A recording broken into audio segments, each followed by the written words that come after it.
큰 쪽에 있는 얼굴에 있는 눈은 좀 튀어나올 수밖에 없고 작은 쪽 얼굴은 얼굴이 작으니까 좀 들어갈 수밖에 없는 상황이 되는 거예요. 그래서 이런 비대칭을 교정하기 위해서는 제일 핵심적인 작업은 눈매 교정이라고 할 수 있겠고요. 안녕하세요. 간해성형외과 원장, 성형외과 전문의 백인수입니다. 오늘은 비대칭 눈으로 내원하셨던 30대 중반 분의 케이스를 가져왔는데요. 예전에 눈 수술을 이제 받고 앞트임도 이제 받으셨는데 눈이 이제 비대칭이 있다 하는 게 가장 이제 큰 불만 사항이셨고요. 인상이 좀 강해 보인다, 피곤해 보이는 얼굴이 있다, 이런 거를 교정하고 싶어서 내원하셨던 분이 되겠습니다. 그래서 이 환자의 경우는 오른쪽 얼굴이 좀 크고 길고 왼쪽 얼굴은 작고 짧고 이제 이런 형태가 되게 됩니다. 이렇게 아래쪽에서 찍은 사진을 보게 되면 눈 같은 경우는 돌출 정도가 차이가 나게 되겠죠. 큰 쪽에 있는 얼굴에 있는 눈은 좀 튀어나올 수밖에 없고 작은 쪽 얼굴은 얼굴 작으니까 좀 들어갈 수밖에 없는 상황이 되는 거예요. 그래서 이런 비대칭을 교정하기 위해서는 제일 핵심적인 작업은 눈매 교정이라고 할 수 있겠고요. 쌍꺼풀 수술을 하면서 함께 시행되는 경우가 많습니다. 먼저 제일 중요한 절개 쌍꺼풀 수술과 눈매 교정을 시행을 했는데요. 좌우의 차이가 심할 때는 절개 눈매 교정이 교정하는데 훨씬 더 좋습니다.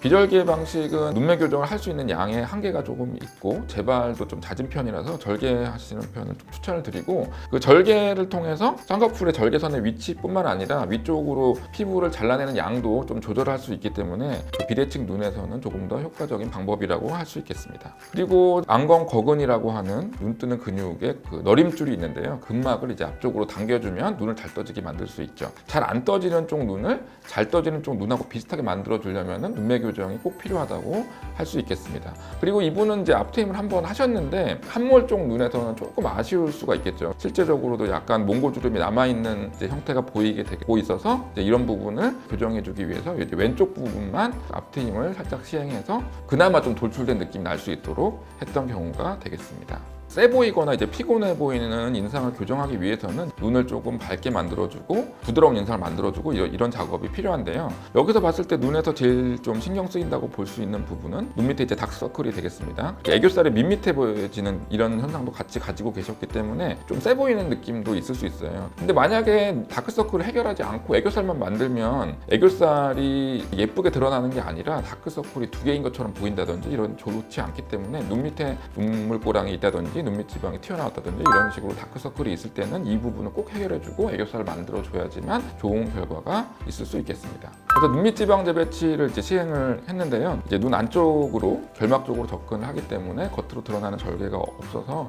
비교적 편하게 받으실 수 있는 수술이라고 할 수 있고요. 눈 아래쪽으로 접근을 해서 눈 밑에 있는 지방 주머니를 박리를 해서 좀 풀어주는 거죠. 눈물 고랑을 박리한 부분에다가 이렇게 메꿔서 채워주는 것이 눈밑 지방 재배치가 되겠고, 단순히 눈밑 지방을 이렇게 제거해버리게 되면은 다크서클이 재발을 한다든지 또는 눈밑이 오히려 꺼져 보이는 것이 발생할 수 있기 때문에 반드시 지방 재배치를 해서 해결해 주는 것이 중요하다고 할 수 있겠습니다.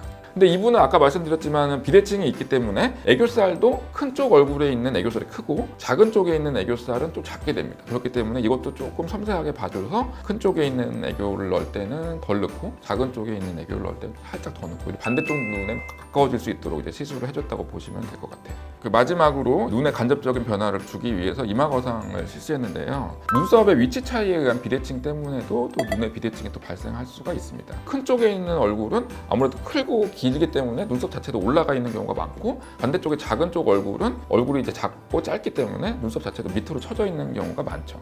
이제 이마 거상을 통해서 한쪽 눈썹을 조금 더 들어주는 그런 작업이 필요하기도 합니다. 이마 거상은 내시경으로 하기 때문에 두피 안쪽으로 이제 작은 절개를 통해서 이제 시행을 하게 되고요. 그 이마 쪽에 있는 신경이라든지 혈관들도 볼 수 있고 손상시키지 않으면서 섬세하게 박리를 할 수 있습니다. 그 이마 거상에서 중요한 것은 이제 유진대들을 분리를 해주고 정확한 위치에서 이제 골막을 끊어주는 것이 가장 중요하다고 할 수 있겠고요. 박리하는 것도 중요하지만 이제 고정하는 것도 굉장히 중요하고요. 눈썹의 안쪽이 처져 있다든지 눈썹에 비대칭이 있는 경우에는 고정 위치별로 고정되는 힘을 좀 조절해주는 것이 좋다고 생각합니다. 여기 양쪽에 두 군데는 엔도타인이라고 하는 고정핀을 이용해서 고정을 해주고요. 가운데 부분도 추가적으로 본터널링을 통해서 견고하게 고정을 해주게 됩니다. 그리고 바깥쪽 부분도 고정을 해줘야 되는데 이제 뼈가 없으니까 측두근막이라고 하는 포인트에다가 실을 이용해서 당겨주면 5포인트 모두 이제 고정력이 생기게 되고 비대칭 눈썹의 모양 형태도 좀 바꿔줄 수 있기 때문에 좋은 수술 방법이라고 할 수 있겠습니다. 오른쪽 눈은 잘 뜨고 시원한데 반대쪽 눈은 덜 떠지고 답답한 느낌. 다크서클들이 이제 좌우에 있고 애교살은 좀 밋밋해져 있는 모습이었습니다. 수술 후에는 눈 뜨는 힘도 어느 정도 비슷해져서 대칭적인 모습을 많이 회복했고요. 비대칭의 가장 핵심적인 작업은 이제 눈매 교정이었다고 볼 수가 있을 것 같고요. 그 다음에 부가적으로 이제 이마 거상을 통해서 눈썹 위치가 완벽하진 않지만 어느 정도 비슷해진 점, 이런 점들도 이제 대칭성의 회복에 굉장히 좋은 결과를 가져왔다라고 볼 수 있겠습니다. 그리고 눈 밑은 이제 다크서클이 없어졌으니까 조금 더 밝은 느낌, 덜 피곤해 보이는 느낌이 되었고, 그리고 애교살이 생겼기 때문에 부드러운 인상을 가지게 되어서 좋은 결과로 만족하셨던 분이 되겠습니다. 비대칭 눈에 있어서 눈매 교정과 트임 수술, 이마 거상, 눈밑지방 재배치와 애교살 지방 이식에 대해서 알아보았는데요. 뭐 항목이 많기 때문에 뭐 이런 수술들을 이제 다 받아야 되냐 이제 그런 건 아니고요. 해당되는 요소들이 있는 부분들은 본인이 잘 캐치하셔가지고 내가 어떤 형태의 비대칭이 있는지를 잘 보신다면은 어느 정도 해법이 됐을 거라고 생각이 됩니다. 네, 이상 간해성형외과 원장, 성형외과 전문의 백윤수였습니다.